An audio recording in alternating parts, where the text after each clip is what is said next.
How do you sell a house that you inherit that has a mortgage on it? Hey everybody, I'm Christopher Small. I'm the owner of CMS Law Firm. We do estate planning, we do probate, we do it well, and that's what I'm here to talk about today.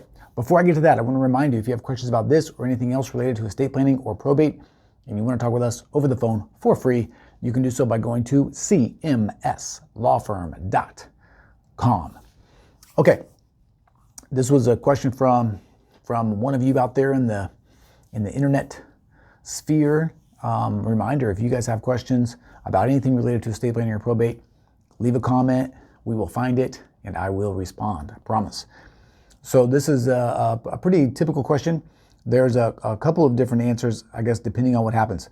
If you inherit a house and it has a mortgage on it and you are a family member of that person, the bank has no right to call that loan. Okay, that's the first thing to know.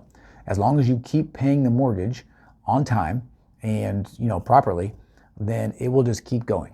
All right, so if you inherit a house and it's got one of those nice 3% interest rates on it, you can keep it. All right, just keep paying.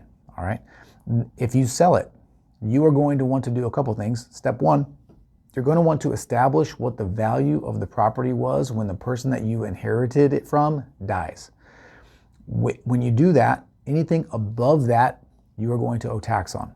Okay, if you sell it within a relatively short amount of time of the person dying, then you're probably not going to have to pay any capital gains tax. Okay, no appreciation tax, basically.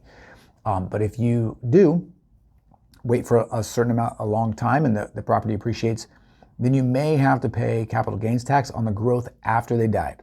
Okay, the growth from when they bought it to when they died, you don't have to pay tax on that. It's called a step up in basis, which is kind of cool. Now, if you inherit this property and you're going to sell it and it has a mortgage on it, you're going to sell it basically this exact same way as you would sell it if it was your own mortgage. You're going to list the house. You're going to enter into a contract to sell the house. On the closing date, the title company is going to find out what the payoff amount is on the loan. The payoff amount will be directed to the bank. The rest will be directed to your bank account, and you'll be all done. So the transaction happens very much like it would if you just own the property on your own. You do want to make sure that you establish what the basis is in some way so that you know if you owe any tax on the growth after the person died or not. But that's pretty much it. All right. Hopefully this helps. If it did, that's great. Leave a comment, like. If you have questions, again, let me know. Happy to answer them. If you want to talk more about this or anything else related to estate planning or probate, and you want to talk with us over the phone for free, you can do so by going to cmslawfirm.com.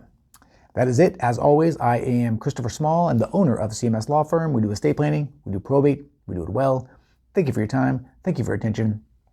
I appreciate you, and I will talk to you again soon. See ya.